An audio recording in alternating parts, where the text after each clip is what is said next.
அஸ்ஸலாமு அலைக்கும் ஃப்ரெண்ட்ஸ், வணக்கம். Welcome to Rahmi's kitchen. Friends, நம்ம இன்றைக்கி சென்னா மசாலா பண்ண போகிறோம். பஞ்சாபி சென்னா மசாலா பண்ண போகிறோம். அதுக்கு நான் ஓவர் நைட்டு கடலை ஊற வச்சுருந்தேன். அப்புறம் எடுத்து இந்த பே லீஃப் போட்டுட்டு 5 விசில் விட்டு நல்லா வேவிச்சு எடுத்துக்கிட்டேன். பாருங்கள், இப்படி பெண்ணெண்ணா உடையிற மாதிரி இருக்கணும். ஃப்ரெண்ட்ஸ், ஒரு தவா வச்சுட்டு கொஞ்சம் எண்ணெய் ஊற்றிக்கோங்க. கொஞ்சம் எண்ணெய் ஊற்றிட்டு 2 வெங்காயம் பெருசாக கட் பண்ணி வச்சுருக்கேன், அது போட்டுங்க. அது போட்டுட்டு கொஞ்சம் இலக்கி விடுங்க. நான் பெருசாக கட் பண்ணி வச்சுருக்கேன். இது ஏன்னா நம்ம கிரைண்ட் பண்ண போகிறதுனால ஒரு 5-6 கேஷ்நட் போட்டுங்க. அது கூடயே நல்லா வணங்கட்டும். அதோட ஒரு 2 டமாட்டர், பெரிய டமாட்டர் அறுத்து வச்சுருக்கேன், அதுவும் போட்டுட்டு நல்லா வணக்கிக்கலாம். இது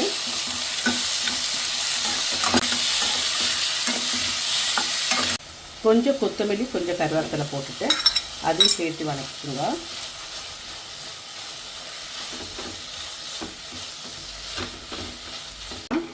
நம்ம ஒரு 1/2 டீஸ்பூன் மஞ்சத்தூள் போட்டுக்கலாம். 1 டீஸ்பூன் மிளகாத்தூள் போட்டுக்கலாம். 1 டீஸ்பூன் தனியாத்தூள் போட்டுக்கலாம். போட்டு நல்லா இலக்கிக்குங்க. இலக்கிட்டு கொஞ்சம் சூடானோடனே கொஞ்சம் தண்ணி ஊற்றிட்டு மூடி வச்சு வேவிச்சுக்கலாம். இது கொஞ்சம் நேரம் கொஞ்சம் தண்ணி ஊற்றிட்டு இது வேகட்டும். ஒரு 1/4 கிளாஸ் தண்ணி ஊற்றினா போதும். இது இப்போ மூடி வச்சு நம்ம கொஞ்சம் நேரத்துக்கு வேவிச்சுக்கலாம்.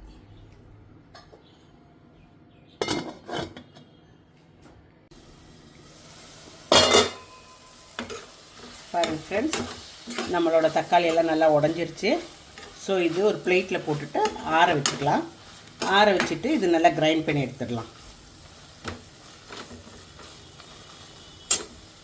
ஃப்ரெண்ட்ஸ், அது ஆறுறவருக்குள்ளே நம்ம தாளிச்சிக்கலாம். தாளிக்கிறதுக்கு கொஞ்சம் எண்ணெய் ஊற்றிக்கோங்க. ஒரு 2 டேபிள் ஸ்பூன் அவ்வளோ எண்ணெய் ஊற்றிக்கோங்க. அப்புறம் 1 டேபிள் ஸ்பூன் பட்டர் போட்டுக்கோங்க.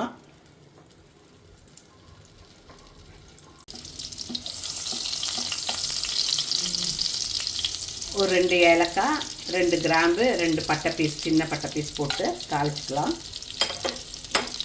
அதோட ஒரு 1/4 டீஸ்பூன் ஜீரகம், ஒரு 1/4 டீஸ்பூன் பெருஞ்சீரகம், இது 2 போட்டுட்டு தாளிச்சிக்கலாம். அது வெடிக்கிட்டோம். வெங்காயம் பொடிசாக அரிஞ்சு வச்சுருக்கிறேன், அது நம்ம தாளிக்கிறது போட்டுக்கலாம். நல்லா ப்ரௌன் கலராக வணங்கிட்டோம்.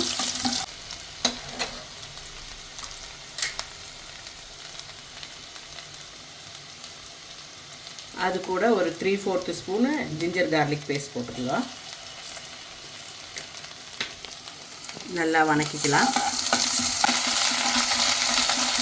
நம்ம டொமேட்டோ வெங்காயம் எல்லாம் வறுத்து வச்சோம் இல்லைங்களா, அது வணக்கினது ஊற்றிக்கலாம். இதில் ஊற்றிட்டு நல்லா எண்ணெய் விடுற வரைக்கும் இதுக்குள்ளேயே இருந்து அது வேகணும். நல்லா வேகணும்.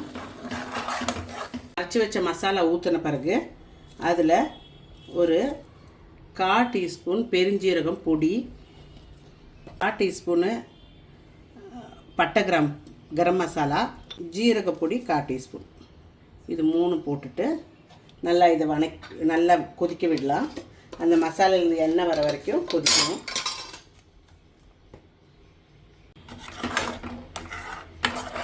நல்லா மூடி வச்சு கொதிக்க விடலாம். மூடி வச்சு ஃப்ரெண்ட்ஸ், நான் கடலை வேவிக்கும் போது உப்பு போட்டிருக்கிறேன். இப்போ இந்த மசாலைக்கு தகுந்த மாதிரி உப்பு போட்டுக்கோங்க.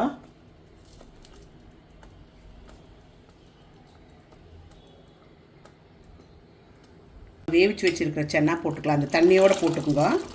இதுலேருந்து இந்த கரண்டி எவ்வளோ எடுத்து நான் அரைச்சி வச்சுருக்கிறேன், கொஞ்சம் கட்டியாக வர்றதுக்கு. இது கொஞ்சம் வெந்த பிறகு, கொஞ்சம் மிக்ஸ் ஆன பிறகு நம்ம அந்த அரைச்சி வச்சது ஊற்றிக்கலாம். கொஞ்சம் நல்லா கொதிக்கிட்டோம். இதுலேயே ஒரு வெந்த கடலை எடுத்து அரைச்சி வச்சுருந்து அது ஊற்றிக்குங்க. ஊற்றிட்டு நல்லா மிக்ஸ் பண்ணிவிட்டு எண்ணெய் தெளிஞ்சு வர மட்டும் கொதிக்கிட்டோம். அது வந்து நம்ம திக்னஸ் கொடுக்கறதுக்கு வேண்டியதாக அது ஊற்றுனது. நல்லா ரிச்சாகவும் இருக்கும் பார்க்குறக்கு. பாருங்க ஃப்ரெண்ட்ஸ், எம்மியான கறி ரெடி ஆகிடுச்சு. நம்ம கொஞ்சம் கஸ்தூரி மேத்தி போட்டு ஃபினிஷ் பண்ணி நிறுத்திடலாம். எண்ணெய் எல்லாம் மிதங்கி வந்துருச்சு. இப்போ கொஞ்சம் கஸ்தூரி மேத்தி போட்டுக்கலாம். நல்லா கசக்கி போட்டுக்குங்க.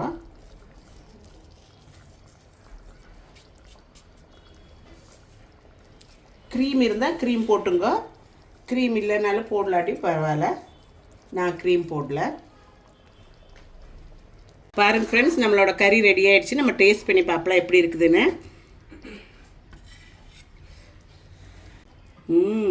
சூப்பராக இருக்குது ஃப்ரெண்ட்ஸ், நல்லாயிருக்கு. நீங்களும் வீட்டில் ட்ரை பண்ணுங்க. ரஹ்மீஸ் கிச்சன் இஷ்டம் ஆச்சுன்னா சப்ஸ்கிரைப் பண்ணி லைக் பண்ணி ஷேர் பண்ணுங்க. வாட்டி என்னோடய வீடியோ பார்க்குறவங்க ப்ளீஸ் சப்ஸ்கிரைப் பண்ணுங்க. இன்ஷா அல்லாஹ் அதர் வீடியோவில் உங்களை சந்திப்போம். தேங்க்யூ, டேக் கேர், பாய்.